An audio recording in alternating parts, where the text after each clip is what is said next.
हूँ साहिबा खान और आप देख रहे हैं एबीपी न्यूज़। हम बात कर रहे हैं यहाँ पर रक्षंदा जलील जी से। हम यहाँ पर हैं, जयपुर लिटरेचर फेस्ट में हैं। इनका एक सेशन था, बहुत ही खूबसूरत सेशन था, हमने अटेंड किया। अभी हम इनसे बात करेंगे इनकी ज़िंदगी के बारे में, इन्होंने जो किताबें लिखी हैं उनके बारे में और थोड़ा सा भारत के बारे में। तो welcome Rakshanda ji, welcome to our ABP news channel. जी रक्षंदा जी, आपसे मेरा सबसे पहला सवाल ये होगा कि आपने कई बातें बोली हैं मॉन्यूमेंट्स के बारे में, आपने किताबें लिखी हैं, तो वो जो एक इंस्पिरेशन है मॉन्यूमेंट्स के बारे में बातें करने की, वो कहाँ से आ रही है? मैं दिल्ली में रहती हूँ और 4 साल की थी जब फैमिली यूपी से दिल्ली आ गई और निज़ामुद्दीन ईस्ट नाम के एक मोहल्ले में रहा करती थी, जहाँ एक भरमार थी मॉन्यूमेंट्स की। आसपास हुमायूं टॉम्ब, खान खाना का मकबरा, यू नेम इट। ज़रा और दूर चले जाइए तो लोधी गार्डन्स और ये। तो माँ बाप अक्सर व बेशतर, ये वो ज़माना था देखिए जब टीवी वगैरह तो होते नहीं थे हाथ में, हमारे वो टैबलेट्स नहीं होती थी, फ़ोन्स नहीं होते थे। माँ बाप वक्त लगाते थे बच्चों के साथ, पिकनिक पे ले जाना, घूमने के लिए ले जाना, वॉक करने जाना, फैमिलीज़ वॉक किया करती थी साथ साथ। तो एक दिलचस्पी थी हिस्ट्री में। मैं हिस्ट्री की स्टूडेंट नहीं हूँ, लेकिन जो बिल्ट हेरिटेज है, जो लिव्ड हेरिटेज है, मुझे उसमें दिलचस्पी है। तो कोई 15 साल पहले मैंने कॉलम्स की तरह से लिखना शुरू किया लेसर नोन मॉन्यूमेंट्स पे। नहीं वो कुतुब मीनार और रेड फोर्ट नहीं जो सब जानते हैं, बल्कि वो चीज़ें जो लेसर नोन है कि आप वहाँ से शॉर्टकट तो ले लेते हैं, आप सुबह ड्राइव करते हुए अपने ऑफिस चले जाते हैं, आप अपने डॉगी को वॉक पे ले जाते हैं, लेकिन आपको ये नहीं पता कि ये मॉन्यूमेंट क्या है, इसका क्या नाम है, ये किसने बनाया था, ये कौन से साल में बना था, क्यों बना था। आपको ये भी फ़र्क नहीं मालूम कि ये मकबरा है या ये मॉस्क है या ये सराय है, इसका क्या पर्पस था। तो इतनी ज़्यादा बेपरवाही की वजह से मैंने इस किताब का जब इसको कलेक्ट किया कॉलम्स को, तो इसका नाम लिखा इनविजिबल सिटी।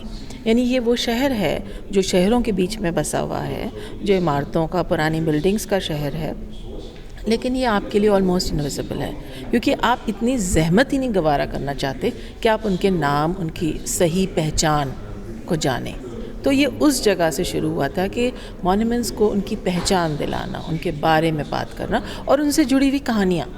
मोठ की मस्जिद, एक मोठ के दाने को एक आदमी ने बोया, फिर बोया, फिर बोया, फिर बोया, और उससे जो फसल निकली, उससे जो पैसा निकला, उस एक अकेले मोठ के दाने से, उससे उसने एक मस्जिद बनाई। आज भी हम उसे मोठ की मस्जिद कहते हैं। वो एक बहुत हैप इलाके में है, लेकिन रहने वाले शायद इस कहानी के बारे में नहीं जानते। लेकिन रक्षंदा जी, जैसे आपने मुझे बताया कि आपकी जो आपने ज़हमत उठाई है, एक क्यूरियोसिटी थी आप में, आपको ऐसा क्यों लगता है कि जैसे हम लोग हैं, जो जनता है, वो कुछ कुछ लिख देते हैं कभी मॉन्यूमेंट्स पर जा कर के, अपनी कहानियाँ यूँ लिख देते हैं, क्या आपको लगता है कि कहीं ना कहीं हमारे अंदर एक बेपरवाही है हमारे हेरिटेज को लेकर के? देखिए, आप दिल्ली को और शहरों से कंपेयर कीजिए जिनकी बहुत पुरानी आबादी रही है, जो सदियों सदियों सदियों से आबाद रहे हैं, एक के बाद एक कॉन्करर्स आए, डायनेस्टीज़ आईं चली गईं, लेकिन वो शहर अपनी जगह आबाद रहे। रोम एक बहुत बड़ा शहर है, इस्तांबुल एक शहर है, ऐसे और भी शहर हैं और जगहों पे। तो दिल्ली अपने आप में नायाब या अकेला नहीं है। फ़र्क सिर्फ ये है कि जब मैं और इन शहरों में जाती हूँ, जब मैं टर्की जाती हूँ, जब मैं इटली जाती हूँ, तो मुझे एक सेंस ऑफ द पास्ट दिखता है, एक sense of pride in the past दिखता है, जो मुझे दिल्ली में और बल्कि पूरे हिंदुस्तान में ज़रा कम दिखता है। आपने जो बात की कि अपना नाम लिख देना या खोद देना या डिफेस कर देना या ख़राब बातें लिख देना दीवारों पे, मॉन्यूमेंट्स पे, मेरे ख्याल से ये अश्लील बातें हैं, ये हमारी सभ्यता का हिस्सा नहीं हो सकती ऐसी बातें। और कहीं ये जाके जुड़ती है हिस्ट्री के कंसेप्शन से। हमें आज की जो नई फसल है, जो नई नस्ल है, उसको ये समझाया जा रहा है you can pick and choose. मेरा ये मानना है हिस्ट्री एक कंटिन्यूम है, वो एक दरिया है। आप दरिया में ये तो नहीं कहते ना कि मुझे ये वाली लहर अच्छी लग रही है, ये वाली लहर है जो दरिया बनाती है, ये वाली लहर जो है इसको हम काट के अलग कर देते हैं। दरियाओं में से लहरें तो नहीं काटी जाती ना। उसी तरह से मेरा मानना ये है कि आपको भले ना दिलचस्पी हो या आप ना मानते हो कि ये कोई इम्पोर्टेंट रूलर था या कोई इम्पोर्टेंट डायनेस्टी थी, लेकिन आप उसको नकारिए तो ना आप ये तो ना कहिए कि हम काट के ही अलग कर देंगे या हम इनके वजूद को ही मिटा देंगे या हम इनकी हस्ती से ही कोई वास्ता नहीं रखेंगे। ये मेरे ख़्याल से मुमकिन नहीं है। जी, आपने बहुत खूबसूरती से इस जो ये सेंसिबिलिटी है जो आपने बात की कि आप एक डायनेस्टी को इम्पोर्टेंट समझ रहे हैं और दूसरा को नहीं समझ रहे हैं। इस समय जो जैसे हालात चल रहे हैं, क्या आपको लगता है कि कहीं ना कहीं एक कह लें कि एक तरीके की जो डायनेस्टी है उसको एक कम आंका जा रहा है और एक दूसरी तरीके की डायनेस्टीज़ जो रही हैं उनमें ज़्यादा काम हो रहा है, शायद इसलिए हमारा एक जो अंडरस्टैंडिंग है वैंडलिज्म का कि नहीं हम इसको खो देंगे, इसको नहीं खो देंगे, ऐसा कुछ है क्या? बिल्कुल, चाहे वो एकेडेमिया हो यानी यूनिवर्सिटीज़ और कॉलेजेस में जो सिलेबस है, करिकुलम है, हम एक लंबे अरसे से करिकुलम में चेंजेस देख रहे हैं और हम लोग कुछ लोग जो इससे व्याकुल हैं, इसको लेके इस पे पैनी नज़र रख रहे हैं कि इसके पीछे की जो एक सोच है, इसके पीछे की जो एक आइडियोलॉजी है, जो ये मानती है कि हम बहुत शुरू से बात को शुरू करते हैं, हम टेक्स्ट बुक्स में ही चेंजेस ले आते हैं, हम टेक्स्ट बुक लेवल पे, करिकुलम लेवल पे कि क्या चीज़ को रखना है, क्या चीज़ को निकालना है, कि महाश्वेता देवी को करिकुलम से निकालना है, इसमें चुगताई की शॉर्ट स्टोरी लिहाफ को करिकुलम से निकालना है, एक्स या वाई की कहानी को शामिल करना है। मैं मानती हूँ कि करिकुलम को चेंज होना चाहिए, वैसे ही जैसे कि लिटरेरी कैनन वक्त के साथ बदलती है, वैसे ही करिकुलम्स भी वक्त के पाबंद नहीं हैं, उनको बदलना चाहिए।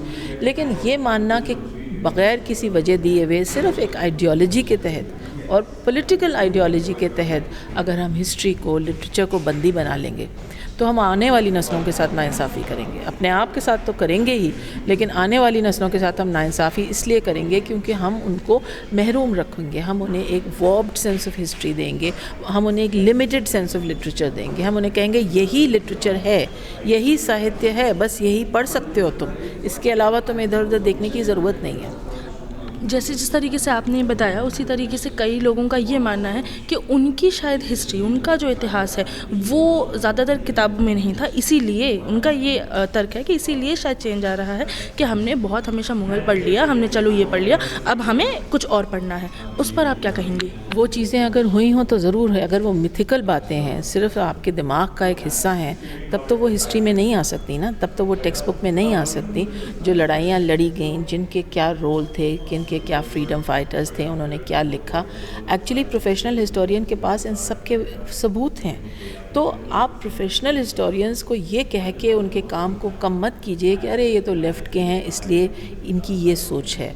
मेरा ये मानना है कि अब तक जो NCERT टेक्स्ट बुक्स में काम होता आया है, एटलीस्ट मेरे बचपने में हमारे जैसे लोगों ने जो स्कूल में NCERT की टेक्स्ट बुक्स में देखा, वो एक या दो नहीं बल्कि पूरी पूरी कमिटीज़ बैठती थी, यूनिवर्सिटीज़ डिपार्टमेंट्स के अच्छे लोगों को बुलाया जाता था, तो कोई काम जल्दबाजी में तो नहीं हो रहा था ना। तो उस पूरी एक सोच को, उस पूरी एक तरह की जो हमें पढ़ाया सिखाया गया था, आप उस पूरी स्कूलिंग को नकार के एक नए सिरे से एक स्कूलिंग में करना चाहते हैं, और वो आप सारी जिम्मेदारी गिने चुने अपने चुनिंदा लोगों को दे रहे हैं। 1 या 2 या 3 लोगों को कहा जा रहा है कि अब आप हिस्ट्री लिखिए। ऐसा मेरा मानना है कि गलत भी है और डेंजरस भी है। अब तक जो एक डेमोक्रेटिक प्रोसेस था कि कमिटीज़ होती थी, बहुत से लोग बैठते थे, उसमें छानबीन होती थी, उसमें चेक्स एंड फिल्टर्स होते थे, मुझे लगता है आज वो चेक्स और फिल्टर्स कम हो गए। रक्षांदा जी, आपको क्या ऐसा लगता है कि आपको भी as a historian, as an academician, क्या आपको लगता है कि इंटेलेक्चुअल डिबेट्स जो थी या फिर हमारा जो इंटेलेक्चुअल डिस्कोर्स था भारत का, वो कहीं ना कहीं नीचे गया है या ऊपर गया है? आपको क्या लगता है? नीचे ही गया है, ऊपर जाते हुए तो मुझे बहुत अरसे से दिखा नहीं। वो एक स्टेडी डिक्लाइन है, जो एक लंबे अरसे से ग्राफ मुझे नीचे जाते हुए दिख रहा है। मैंने तो 3 साल से टीवी देखना ही बंद कर दिया क्योंकि मुझसे बर्दाश्त नहीं होता था वो जो जिसको हम एकेडमिक डिबेट कहते हैं, जिसको हम कॉन्वर्सेशन कहते हैं। It's all about shouting, it's about किसकी ज़्यादा तेज़ आवाज़ है, जो ज़्यादा बदतमीज़ी से बात कर सकता है। सहज और सरल ज़बान में बात करने का तो ज़माना ही नहीं रहा। तो एकेडमिक डिबेट्स तो दिमाग की सोच से भी होते हैं और ज़बान से भी होते हैं। मुझे लगता है कि अब हम सिर्फ आइडियोलॉजी के बेसिस पे डिबेट्स कर रहे हैं। क्या आपको ऐसा लगता है कि आजकल के ज़माने में कहीं अगर चलिए एक तरीके की नहीं, लेकिन सब ऑल्टर्न जो आवाज़ें हैं, कहीं आपको लगता है कि वो ज़्यादा तेज़ हुई हैं, या फिर आपको लगता है कि उन्हें इस ज़माने में भी आजकल इस एरा में दबाया गया है? सबाल्टर्न आवाज़ें हमें कहीं कहीं दिखती हैं, जैसे मसलन एक फ़ील्ड है जहाँ हमें बहुत अच्छा काम होते हुए दिख रहा है लिटरेचर में और लिटरेरी ट्रांसलेशंस के हवाले में, और वो है दलित लिटरेचर। मैं कल ही एक बहुत अच्छी नावल पढ़ी थी भेदा के नाम से। ये उड़िया में लिखी गई है और अंग्रेज़ी में इसका अनुवाद हुआ है, ऑक्सफोर्ड यूनिवर्सिटी प्रेस ने छापा है।